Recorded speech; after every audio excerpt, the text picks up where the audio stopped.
La controverse de Sion de Douglas Reed chapitre 26. Le récit du Dr Herzl. Pendant les 6 années de 1897 à 1903, le Dr Theodor Herzl de la Neue Freie Presse de Vienne fut une figure mondiale d'un genre entièrement nouveau. Il avait créé le sionisme comme une force politique organisée, et cela allait provoquer sa fin, et celle de quelques autres qui le suivirent sur ce chemin. Il l'avait lancé au milieu des affaires de l'Occident comme un pétard chinois. Pourtant, il n'était qu'une ombre sans substance, le produit des cafés, des Sachertorte gâteaux au chocolat, spécialité viennoise NDT et des Kaffeemischlagsahn café avec de la crème fouettée NDT.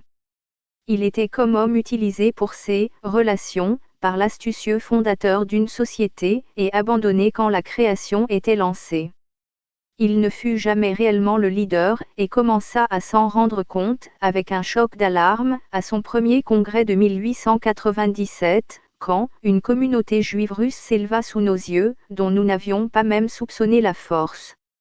En 1904, la pleine réalisation de sa captivité l'avait tué. Il écrivit un jour qu'à Bâle, en 1897, « J'ai fondé l'État juif, j'ai traqué les gens dans le sentiment d'État et leur ai transmis l'émotion qu'il était l'Assemblée nationale. » Les 6 années suivantes montrèrent, par des événements factuels, ce que Léon Pinsker avait voulu dire en 1882 par « exercer une pression irrésistible sur la politique internationale du moment ». Herzl, le journaliste viennois né à Budapest, entreprit un tour triomphal des grandes capitales, il se lança dans un vol scintillant, comme s'il allait de trapèze, à travers le haut monde en français dans le texte NDT. Les empereurs, potentats et hommes d'État le reçurent comme le porte-parole de tous les Juifs, et le contraste entre ce qu'il pensait et ce qu'il aurait dû savoir est impressionnant, comme son premier lieutenant, Max Nordau, le dit après sa mort, « Notre peuple avait Herzl, mais Herzl n'eut jamais de peuple », le rabbinat talmudique à l'Est, qui dédaignait ce faux messie, se tenait entre lui et toutes les foules qui le suivaient. Le monde dans lequel il évoluait semblait ferme et bien fondé. La veuve de Windsor, la reine Victoria, allusion au poème de Rudyard Kipling, The Widow at Windsor, NDT, et le vieux monsieur l'empereur François-Joseph Ier de Schönbrunn, étaient aimés de leur peuple, le jeune homme de Berlin l'empereur Guillaume II, NDT grandissait et mûrissait, le tsar était toujours le père de son peuple, le droit des hommes à la procédure judiciaire était partout affirmé, le servage industriel cédait graduellement la place à de meilleures conditions. Mais partout, les dirigeants et les politiciens connaissaient et craignaient le danger que ce processus, estimé comme bénéfique si on lui donnait du temps, soit arrêté et détruit par la Révolution mondiale, car à ce moment-là, la société secrète de Weishaupt s'était transformée, par le réseau des sociétés secrètes, de Disraeli, en partis communistes organisés dans tous les pays. La méthode d'Herzl fut d'exploiter cette crainte générale pour son but particulier, l'État juif. Herzl offrait la paix intérieure si l'État était soutenu, et la révolution s'il ne l'était pas, et il prétendait parler au nom de tous les Juifs. En cela, il est bien sûr implicite qu'il savait que la direction révolutionnaire était juive et il confirmait ainsi, plusieurs décennies plus tard, ce que Disraeli et Bakounine avaient dit. Sa croyance en la méthode qu'il utilisait s'exprime dans son expression célèbre « Quand nous coulons, nous devenons un prolétariat révolutionnaire, quand nous nous élevons, s'élève le pouvoir terrible de notre porte-monnaie ». Il dit ainsi à un grand-duc de Baden qu'il diminuerait la propagande révolutionnaire en Europe proportionnellement au soutien que son ambition territoriale recevrait de la haute autorité. Puis, il fut reçu par le Kaiser casqué, monté sur un destrier, aux portes même de Jérusalem, et l'empereur consentit à présenter au sultan l'offre de Herzl d'une société sioniste agréée en Palestine sous protection allemande. Quand rien n'en sortit, Herzl menaça le Kaiser, lui aussi, de révolution, si notre travail n'aboutit pas, des centaines de milliers de nos partisans rejoindront d'un seul coup les partis révolutionnaires. Puis, en Russie, il fut reçu par le tsar lui-même, à qui il parla en termes semblables. Vers cette période, le 3e congrès sioniste mondial eut lieu, et la décision fut prise que chaque juif qui en devenait membre reconnaissait la souveraineté de l'État juif encore mythique. Le rabbin Elmer Berger dit d'un air découragé qu'en conséquence, cette existence juive collective et ghettoïsée redevenait une réalité et existait maintenant à une échelle plus grande qu'elle n'avait jamais atteinte auparavant. Puis Herzl vit un autre potentat, le sultan de Turquie. Rien de tangible ne sortit de tous ces voyages, mais le coup de maître était à portée de main, car Herzl transféra alors ses activités en Angleterre. Là, aussi, il avait apparemment accès aux plus hautes sphères, car l'une des actions décisives de l'histoire mondiale se préparait, les Britanniques qui étaient alors dans leur berceau, et leurs enfants et petits-enfants allaient être pris au piège des conséquences de ces entrevues non archivées. Qui permit au docteur Herzl de Vienne d'ordonner d'être reçu par les grands de tous les pays et qui s'assura qu'il écoute des demandes qui étaient impérieuses et également intimidatrices. Évidemment, les portails royaux, sa propre expression, ne se seraient pas ouverts à lui simplement parce qu'il avait appelé à un congrès de 197 hommes à Bâle, et que ce dernier avait passé une résolution. D'autres, plus puissants que lui, durent intercéder pour mettre de côté porteurs, portiers, laquais, secrétaires, chambellans et ceux dont la tâche est de maintenir les importuns loin de leur maître. À ce point, le présent récit entre le domaine le plus secret et jalousement gardé d'entre tous. On peut maintenant montrer les origines de la Révolution mondiale, ses buts et la supposition juive de son leadership, d'après la masse de preuves écrites qui s'est accumulée, l'existence du réseau de d'Israéli, s'étendant sur la superficie de la terre, est connue de tous, la nature du prolétariat révolutionnaire est claire. Mais il y a aussi ce second réseau, d'hommes influents au niveau supérieur, où le pouvoir du porte-monnaie peut être utilisé pour exercer une pression irrésistible sur la politique internationale du moment, via les dirigeants et politiciens. Ce réseau d'hommes, œuvrant dans tous les pays à une fin commune, est celui qui doit avoir permis à Herzl de pénétrer, avec ses demandes, dans les plus hautes sphères. Tous les observateurs expérimentés connaissent l'existence de cette force au niveau le plus haut des affaires internationales. Les propagandistes sionistes prétendent que l'opposition juive au sionisme est seulement venue de notables juifs, de magnats juifs et de riches juifs. Ces expressions se retrouvent à plusieurs reprises, par exemple dans le livre du Dr Weizmann.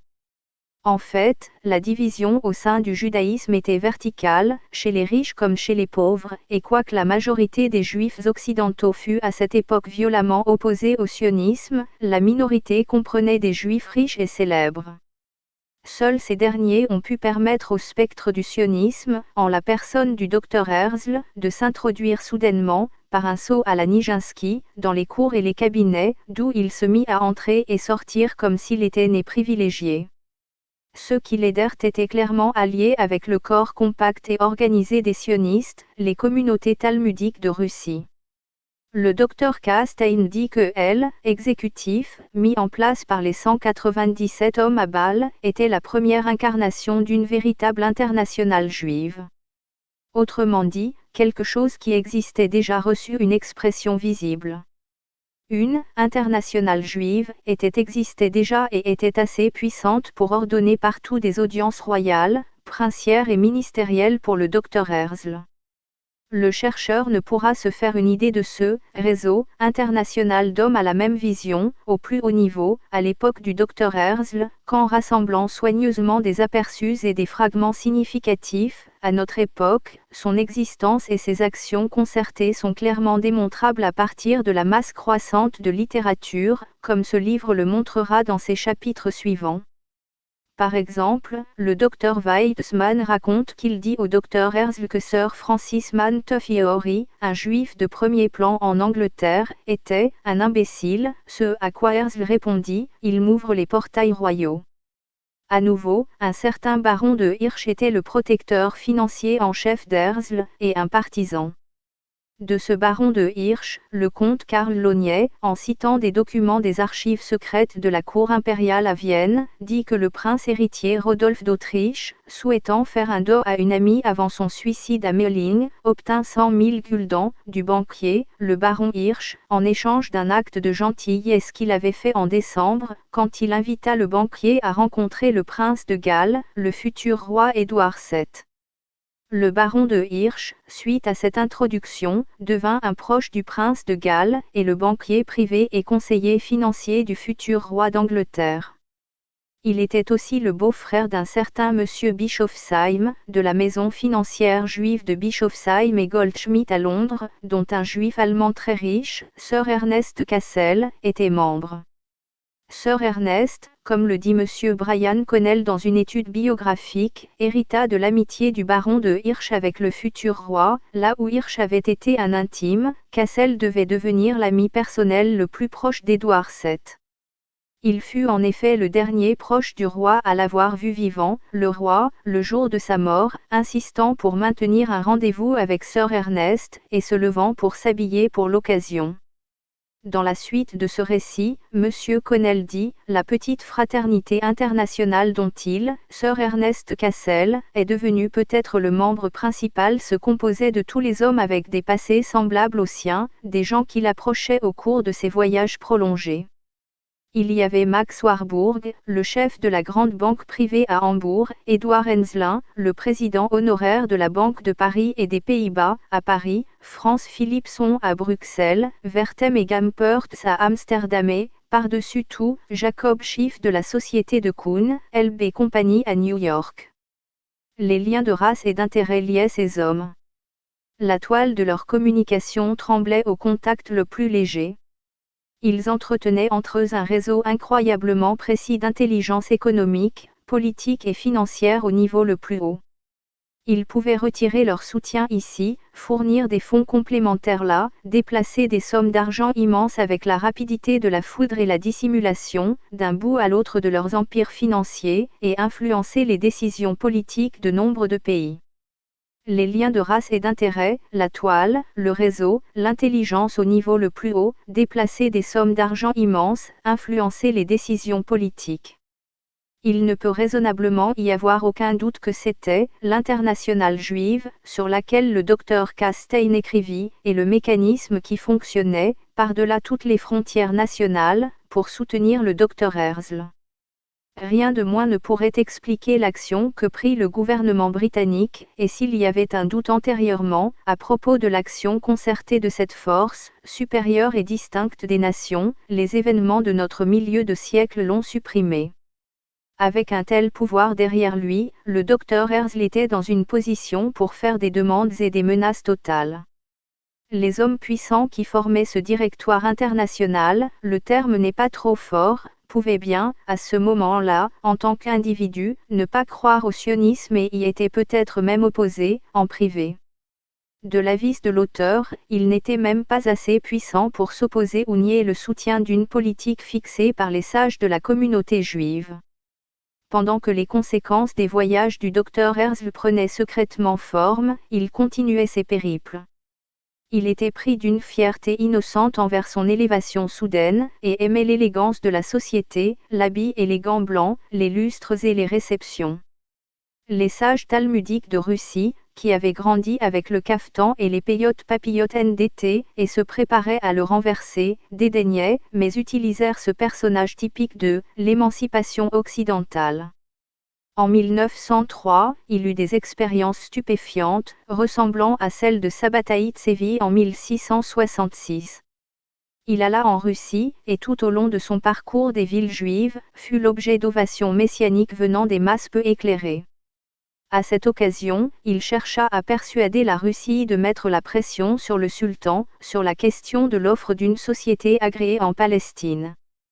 Il fit quelque impression sur le ministre de l'Intérieur russe, von Plehve, à qui il dit qu'il parlait pour tous les juifs de la Russie. S'il croyait cela, il fut bientôt détrompé. Il fit quelque chose qui révéla soit qu'il fût imprudemment courageux, soit tout à fait inconscient de ce qui se passait vraiment autour de lui. Cela arrive parfois avec de tels hommes. Vraisemblablement, pour renforcer ses arguments auprès de von Plehve, avec qui il dut utiliser l'argument, le sionisme ou la révolution, il recommanda vivement aux Juifs de Russie de s'abstenir d'activités révolutionnaires et discuter de leur émancipation avec les autorités russes. Ainsi, écrivit-il son propre arrêt de mort politique, et en effet, il mourut bientôt. Pour les sages talmudiques, c'était l'hérésie, il était entré dans la pièce interdite. Ils œuvraient à empêcher l'émancipation juive en Russie, parce qu'ils y voyaient la perte de leur pouvoir sur la communauté juive. Si ces négociations avec le gouvernement russe avaient réussi, la pacification en Russie aurait suivi, et cela aurait signifié la fin de la légende propagandiste de la persécution juive en Russie. Quand il revint pour s'adresser au 6e congrès de son organisation sioniste mondiale, sa destinée vint à lui sous la forme d'une masse compacte de juifs russes qui n'était plus simplement humiliante envers lui, mais menaçante. À l'instant de son fiasco, il pensa qu'il avait la datou dans sa poche, et il le sortit. Suite à ses entrevues à Londres et à la pression irrésistible qui le soutenait, le gouvernement britannique avait offert au Dr Herzl de la Neue Freie Presse de Vienne, un territoire en Afrique, l'Ouganda. Si l'histoire rapporte quelque chose de plus étrange, je ne l'ai pas encore découvert. Pourtant, l'atout s'avéra être un d'eux. 295 délégués votèrent pour accepter l'offre, mais 175 la rejetèrent. Clairement, le docteur Herzl ne parlait pas au nom de tous les juifs. La grande majorité des 175 non vint des juifs de Russie. Les foules juives entassées là avaient salué Herzl comme le Messie, ces 175 émissaires du rabbinat de l'Est le maudirent, car l'Ouganda signifiait la ruine de leur plan. Ils se jetèrent à terre, dans la posture traditionnelle de la lamentation des morts, ou de la destruction du temple. L'un d'entre eux, une femme, appela le docteur Herzl de renommée mondiale, un traître, et, quand il partit, déchira la carte de l'Ouganda derrière l'estrade des orateurs. Si ce qu'il disait et écrivait était entièrement sincère, le docteur Herzl ne comprit jamais pourquoi les émissaires juifs de Russie refusèrent de considérer un autre endroit que la Palestine, et, si c'est vrai, ils devaient être des plus naïfs. Il avait créé son mouvement entier sur la revendication tchou, un lieu de refuge, était immédiatement nécessaire pour les juifs persécutés, et ces derniers étaient les juifs de Russie, les juifs étaient entièrement émancipés ailleurs. Si c'était vrai, alors n'importe quel bon endroit ferait l'affaire, et là, il s'en était procuré un pour eux. De plus, si n'importe lequel d'entre eux préférait rester en Russie, et que ces négociations avec le gouvernement russe réussissaient, ils pourraient avoir tout ce qu'ils voulaient en Russie aussi. Du point de vue du rabbinat talmudique de Russie, la question était entièrement différente. Ils avaient aussi créé la légende de la persécution en Russie, tout en y travaillait contre l'émancipation, mais c'était dans le but d'accomplir la loi antique, qui signifiait la possession de la Palestine et tout ce qui s'ensuivait, tel que la loi prescrivait. L'acceptation de l'Ouganda aurait signifié le jour du jugement dernier pour le judaïsme talmudique. Le docteur Weizmann décrit l'humiliation finale du docteur Herzl. Après le vote, Herzl alla voir les Juifs de Russie, qui s'étaient détournés de lui et étaient partis, dans la salle de leur comité. Il entra, semblant défait et épuisé. Il fut reçu dans un silence de mort. Personne ne se leva de sa place pour le saluer, personne ne l'applaudit quand il termina. C'était probablement la première fois que Herzl était ainsi reçu à une réunion sioniste, lui, l'idole de tous les sionistes. C'était aussi la dernière fois. Dans l'année, le docteur Herzl était mort, à l'âge de 44 ans. On ne peut offrir aucune conclusion quant à sa mort. Des auteurs judaïstes s'y réfèrent en termes énigmatiques. L'Encyclopædia juive dit que c'était le résultat de ce qu'il avait enduré, et d'autres autorités font des allusions tout aussi façon obscure, quoique significatives. Ceux qui au cours des siècles ont été l'objet d'anathèmes ou d'excommunication par la secte dirigeante, sont souvent morts peu après, et misérablement. Le chercheur en vient à estimer que dans ces affaires, il approche des choses mystérieuses, fermées à toute recherche ordinaire. Ce qui est curieux, c'est que le bras droit intime et orateur principal de Herzl vit ce qui se tramait, à ce moment-là et pour plus tard, avec une clarté totale. Il fit montre d'une préconnaissance aussi grande que celle de Léon Pinsker quand il décrivit la série d'événements auxquels mènerait la pression irrésistible sur la politique internationale de Pinsker. Au même congrès où Herzl subit son humiliation, Max Nordau, un alias ou pseudonyme, son nom était Suedfeld, donna ce pronostic exact. Laissez-moi vous dire les mots suivants comme si je vous montrais les barreaux d'une échelle menant toujours plus vers le haut. Herzl, le congrès sioniste, la proposition anglaise de l'Ouganda, la future guerre mondiale, la conférence sur la paix où, avec l'aide de l'Angleterre, une Palestine libre et juive sera créée, 1903. Ici parla l'initié, l'illuminé, l'homme qui connaissait la force et le but de l'international. Max Nordau aida le processus, dont il prévoyait le cours, en écrivant des best-sellers des années 1890 tels que Dégénérescence, dans lequel il dit à l'Occident qu'il était irrémédiablement corrompu. Même Max Nordau n'expliqua pas clairement sa conclusion jusqu'à sa fin logique. Un autre délégué le fit, le docteur Nahum Sokolow, qui dit « Jérusalem deviendra un jour la capitale de la paix mondiale ». Que l'ambition soit d'en faire la capitale du monde apparaît clair en 1956, alors que les gouvernements occidentaux sont dans la crainte quotidienne que le monde soit annexé à l'État sioniste, que l'humanité constate que c'est la capitale de la paix, cela reste à voir. Après la mort du docteur Herzl, le docteur Chaim Weizmann, le leader sioniste suivant, mena l'attaque contre l'offre de l'Ouganda, et au 7e congrès de 1905, l'acceptation fut révoquée à son instigation. Dès ce moment, le sionisme fut l'instrument du rabbinat talmudique de l'Est. L'histoire de l'offre de l'Ouganda et son rejet méprisant montre l'indifférence de la secte dirigeante au bien-être et au luxe des foules juives, au nom de qui il prétendait parler. En effet, quand on considère soigneusement la question, hostilité vient à l'esprit comme un mot plus vrai tchou, indifférence. On le voit en examinant, à son tour, le sentiment exprimé, concernant l'offre, par les trois principaux groupes de juifs, ceux de l'Occident, ceux de Russie et une partie de la communauté juive. Jamais ne serait-ce que mentionné dans tous ces échanges bruyants, les juifs déjà en Palestine. Les juifs d'Occident étaient à ce moment-là fortement opposés au sionisme en tant que tel, qu'il mène à l'Ouganda, la Palestine ou n'importe où ailleurs, ils voulaient juste rester où ils étaient. Les Juifs de Russie étaient dépeints comme ayant simplement besoin d'un lieu de refuge contre la persécution, et si c'était vrai, l'Ouganda aurait pu leur plaire. De toute façon, les ovations frénétiques avec lesquelles ils reçurent le docteur Herzl suggèrent qu'il aurait suivi n'importe quelle direction qu'il aurait donnée, si le rabbinat le leur avait permis. Restent les Juifs qui étaient déjà en Palestine. Cette communauté de Juifs originels était ardemment en faveur du déplacement en Ouganda, comme les recherches permettent de le découvrir, et pour cette raison, ils furent dénoncés comme « traîtres » par les Khazars judaïsés de la Russie qui avaient pris en main le sionisme. C'est ce que l'organisation sioniste à Tel Aviv disait toujours d'eux en 1945. C'était une vision dégradante et affligeante, de voir tous ces gens qui avaient été les premiers à construire la Palestine juive de cette époque-là, niant et désavouant publiquement leur propre passé. La passion pour l'Ouganda devint associée à une haine mortelle pour la Palestine. Dans les foyers communautaires des premières colonies juives, de jeunes hommes instruits dans les écoles de l'Alliance israélite dénonçaient la Palestine comme une terre de cadavres et de tombes, une terre de malaria et de maladie des yeux, une terre qui détruit ses habitants. Ce n'était pas non plus l'expression de quelques individus. En effet, ce n'étaient que quelques individus ici et là, qui restaient loyaux. Toute la Palestine était en état d'effervescence. Toute l'opposition à l'Ouganda venait de l'extérieur de la Palestine. Dans Sion même, tous étaient contre Sion.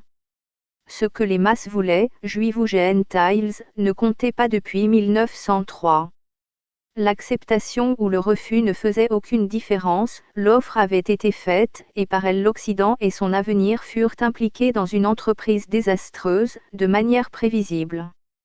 Comme le dit le docteur Weizmann, un gouvernement britannique s'engagea par cet acte à reconnaître les talmudistes de Russie comme le gouvernement de tous les juifs, ainsi, il engagea aussi les générations futures de son peuple, et l'engagement semblable des Américains était de suivre une décennie plus tard, quand le chemin avait été préparé. De cet acte de 1903, vint le début des tourments de ce siècle. L'histoire de Sion devint par la suite celle des politiciens occidentaux qui, sous une pression irrésistible, exécutèrent les ordres d'une secte puissante. 1903 fut l'année triomphante de la conspiration, et pour l'Occident, cela devait s'avérer aussi sinistre que 1914 et 1939, années qui prirent toutes deux forme à l'ombre de cette conspiration.